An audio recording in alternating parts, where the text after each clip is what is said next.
Mesdames et messieurs, bonsoir et bienvenue à ce rendez-vous de l'actualité. Il est 20h et c'est l'heure du journal. Nous aurons au sommaire de cette édition l'ambiance que les Thiessois ont fait hier à la promenade thiessoise après la victoire des Lions. Ensuite, nous aurons Abdoulaye Dieye, directeur général de l'aéroport international Blaise Diagne, qui a montré sa satisfaction après la victoire des Lions. Après la victoire des Lions, toujours le coach et le sélectionneur Aliou Cissé a pris la parole lors d'une conférence de presse avec la Fédération sénégalaise de football et s'est exprimé. Après quoi, nous aurons une synthèse que nous fera notre consoeur Adi Aramsek sur l'économie solidaire que des femmes ont organisée en l'honneur de Zahra Iyane Thiam.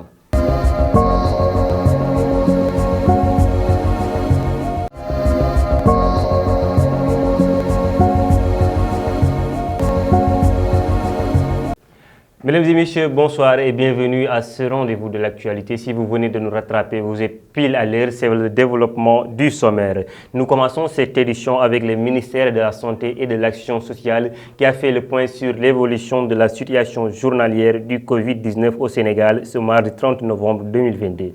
Sur 267 tests réalisés, le Sénégal a enregistré aucune contamination et 5 patients ont été hospitalisés et déclarés guéris. Aucun cas grave n'est pris en charge dans les services de réanimation des hôpitaux.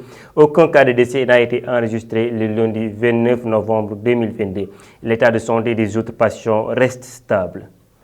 Le Sénégal, champion d'Afrique en Coupe du Monde, a signé sa qualification en battant l'Équateur 2-1. Une victoire qui a replongé la population thiessoise dans l'ambiance de la Coupe d'Afrique des Nations passée. Partout dans les rues de Thiès, on voyait la joie et l'harmonie. Suivons cette ambiance à la promenade thiessoise.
Je vous le disais tantôt en titre, le pari réussi, les Lions de la Teranga ont signé leur qualification face à l'Équateur. Ils sont désormais en 8e de finale. La fan zone organisée à Thiès a vu la présence de tous les amoureux du football, mais aussi a vu la présence de plusieurs autorités, parmi lesquelles Abdoulaye Dieye, qui a montré sa satisfaction et sa reconnaissance au président de la République Macky Sall, mais aussi au ministre des Sports Yankoba Diattara. Nous l'écoutons au micro de Doudou Dieye. Merci beaucoup, un sentiment de plaisir d'abord, parce qu'on a gagné, c'était ça l'essentiel, c'est de qualifier au premier tour. C'est l'occasion pour moi de féliciter d'abord le premier supporter du Sénégal, le chef de l'État, son Excellence Macky Sall, vraiment qui a eu à accompagner les Lions, qui n'a ménagé aucun effort pour que les Lions soient dans très bonnes conditions. Donc je pense qu'aujourd'hui, c'est de par sa volonté que les structures de l'État ont accompagné le ministère des Sports pour l'organisation des fan zones. Donc c'est l'occasion pour moi de remercier le ministre Yankoba Diattara, vraiment qui est en train d'abattre un travail extraordinaire dans cette Coupe du Monde de Qatar 2019. Mais également remercier les organisateurs de cette fan zone, en l'occurrence mes équipes de l'AIBD SA, vraiment qui depuis lors ont assisté les populations de Thiès à venir regarder le match des Lions. Donc aujourd'hui, je pense que c'est un sentiment de fierté, de plaisir d'avoir nos braves Lions se battre sur le terrain comme un lion, un vrai lion. Donc on sait que le Sénégal est indivisible. Aujourd'hui, toute la population de Thiès est réunie vraiment pour qu'on puisse fêter la victoire. Donc je dédie cette victoire à la population de Thiès, mais également au président de la République, son Excellence Macky Sall. Merci encore une fois de plus. On continue cette belle ambition jusqu'à arriver. Je vous le disais aussi en sommaire, les Lions du Sénégal l'ont fait et ont été décisifs hier lors de leur rencontre qualitative face à l'Équateur. Dès l'entame du jeu, les joueurs de l'équipe nationale du Sénégal ont montré l'enjeu qu'ils avaient et la détermination qu'ils avaient dans cette rencontre, dans ce match contre l'Équateur. Ainsi, leurs efforts ont payé et le sélectionneur Aliou Cissé a dédié cette belle victoire à l'ancien Lion du Sénégal, Pape Bouba Diop. Écoutez, arrivé à ce niveau de la compétition, en réalité, il n'y a pas de préférence. Quand vous êtes en huitième de finale de la Coupe du Monde, c'est que c'est les meilleures équipes aujourd'hui qui sont là. Donc, je crois qu'aujourd'hui, si on veut aller au bout de cette compétition-là, on est paré à jouer n'importe quelle équipe. Donc, pour ça, il n'y a pas de préférence, mais effectivement, on sera très, très, très attentif à ce qui va se passer ce soir ou demain. Maintenant, comme je l'ai dit, c'est des matchs à couper, c'est des matchs où tu gagnes, tu continues, tu perds, tu restes chez toi, il n'y a plus de calcul à faire. Donc les équipes se valent, disons. Cette victoire-là, on peut la dédier à beaucoup de gens. Effectivement, ça fait Bouba nous a quittés depuis, je crois, 2 ans, pardon. Donc oui, bien sûr, nous lui dédions cette victoire-là, mais j'ai envie de dire que on peut dédier cette victoire-là à beaucoup de gens. Mes pensées vont aussi à Bruno Metsu, qui nous a amenés pour une première fois, en réalité, en huitième de finale. Jules-François Bocandé, Aladji Malick Sissouri et tant d'autres personnes qui ont œuvré pendant des années pour que ce football-là arrive là où il est. Donc je pense que cette année, on a eu à jouer quand même des matchs très compliqués, très décisifs, comme la finale de la CAN où le Sénégal était en finale pour une deuxième fois. Il était important de le gagner. On a eu aussi ce match des éliminatoires de la Coupe du Monde avec la même équipe aussi. C'était des matchs aussi décisifs, des matchs aussi importants. Il y a 4 jours aussi, on était dos au mur.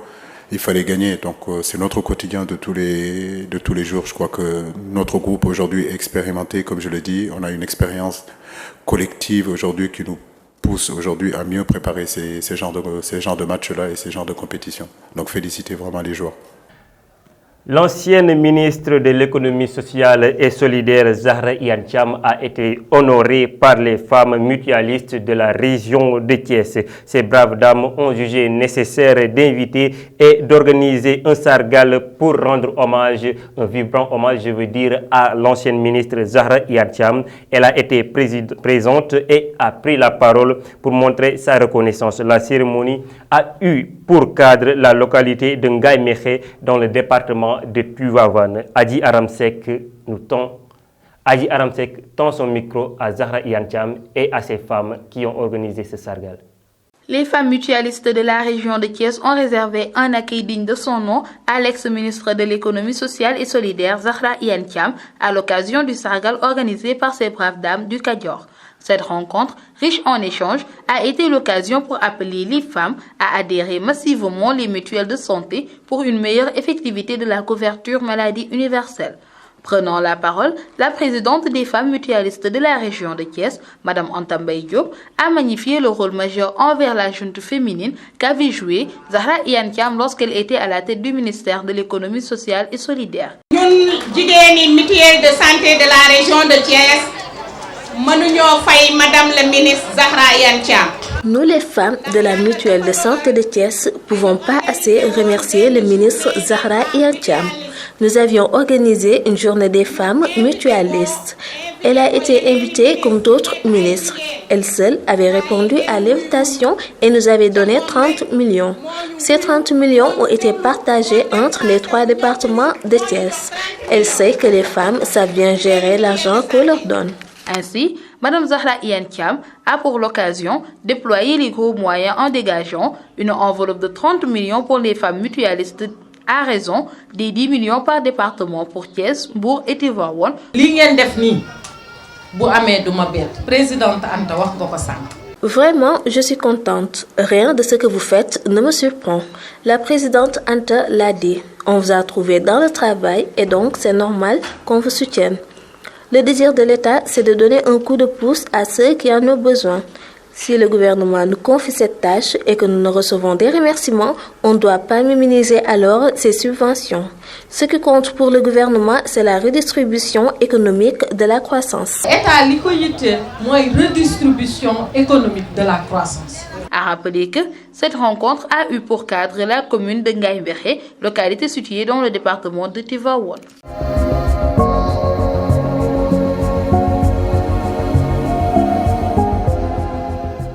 Et puis, mesdames et messieurs, nous arrivons au moment de l'actualité chez nous. Le déballage de cette page nous sera donné par Ndeye.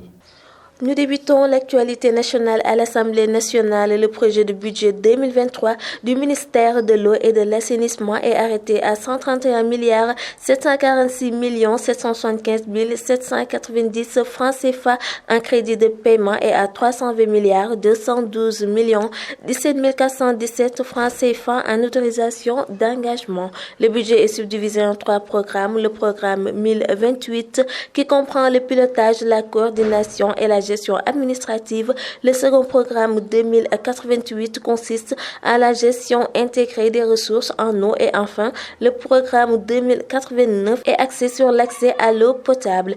Les crédits sont arrêtés à 44 milliards 702 537 807 francs CFA à crédit de paiement et à 31 milliards 253 284 983 francs CFA en autorisation d'engagement. Autre actualité au tribunal de Mbour, le verdict pour les 5 gardes du corps de Ousmane Sonko et Omar Dione, connus les 5 gardes du corps du leader de PASTEF arrêtés suite aux incidents le 30 octobre dernier à Tiki lors de l'étape du Némékou Tour, était ce samedi au tribunal de grande instance de Mbour. En délibéré, les 3 Modou Diop, Lamine Sonko et Diakhaté Diop, gardes sur les 5 incriminés pour coups et blessures, ont pris 1 mois ferme. Et comme ils ont fait une vingtaine de jours en prison, il leur reste juste quelques jours à tirer. Quant à leurs 2 autres collègues, Madou Diaw et Ibrahim Boy, ils ont bénéficié de la relaxe pure et simple. Parlons enfin de la diffusion des matchs de la Coupe du Monde. Dans le cadre de la diffusion des matchs qui se déroulent actuellement au Qatar, le CNRA a adressé une mise en garde au réseau des câbles diffuseurs. Ces derniers ont accepté la mise en demeure pour respecter leur citoyenneté et ont accepté d'enlever toutes les chaînes de sport. Mais ils invitent cependant l'État à signer et à renouveler les conventions. Selon eux, le CNRA doit être plus vigilant car des étrangers sont là et diffusent des matchs de la Coupe du Monde. Et c'était l'essentiel de l'actualité nationale.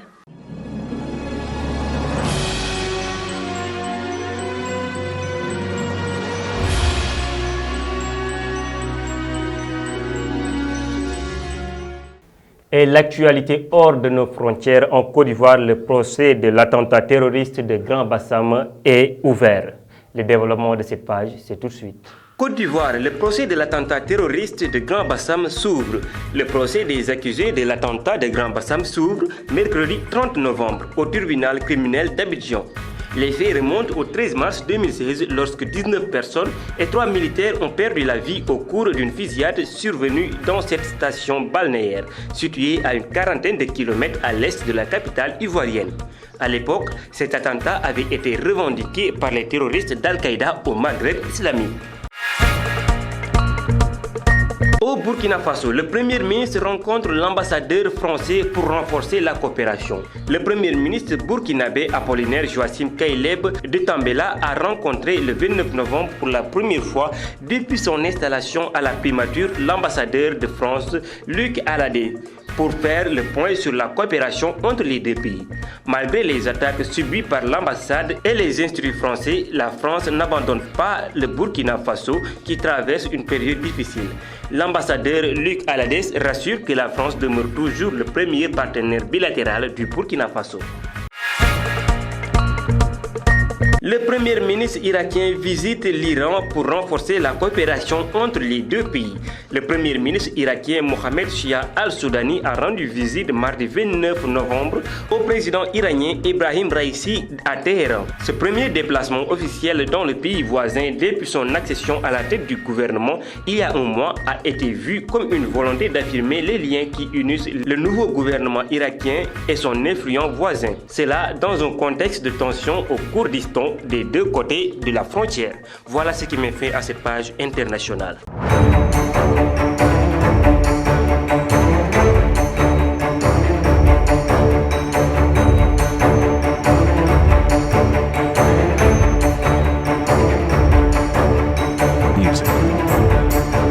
Le Sénégal, après avoir battu l'Équateur et assuré sa sortie en phase de poule, aura en huitième de finale l'équipe de l'Angleterre ce dimanche 4 décembre 2022 à partir de 19h. Le développement de cette page sportive pour boucler l'information, c'est avec Adji Aram, le compte sec. L'actualité sportive que nous démarrons en parlant de la Coupe du Monde de Qatar 2022, les États-Unis s'imposent contre l'Iran et rejoignent les Pays-Bas en huitième de finale. Vainqueur d'un match à suspense face à l'Iran 1-0, les États-Unis se qualifient pour les huitièmes de finale du mondial samedi 3 décembre. Les Américains qui atteignent ce stade de la compétition pour la première fois depuis 2014 ont suffisamment disposé de l'Iran pour assurer une deuxième place dans le groupe B. L'unique but de cette rencontre a été inscrit par Christian Pulisic à la 38e minute. Toujours dans cette Coupe du Monde de Qatar 2022, le Sénégal affrontera l'Angleterre en huitième de finale. Ce mardi après-midi, les Lions du Sénégal ont validé leur ticket pour les huitièmes de la finale de Coupe du Monde en battant l'Équateur 2-1. Les hommes d'Aliou Cissé en savent un peu plus sur la suite de la compétition, notamment en ce qui concerne leur adversaire au prochain match. Premier de son groupe après sa victoire contre le pays de Galles 3-0, l'Angleterre affrontera le Sénégal ce dimanche en huitième de finale de la Coupe du Monde.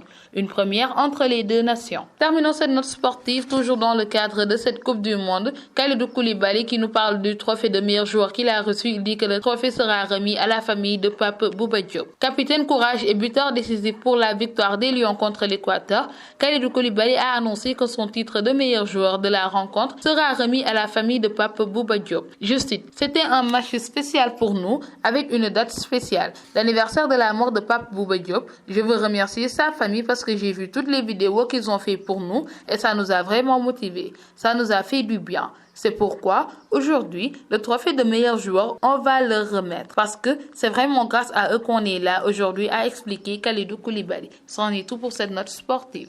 Mesdames et messieurs, voilà ce qui met fin à cette édition d'information. Merci de l'avoir suivi et merci de rester fidèles à nos programmes. À très bientôt.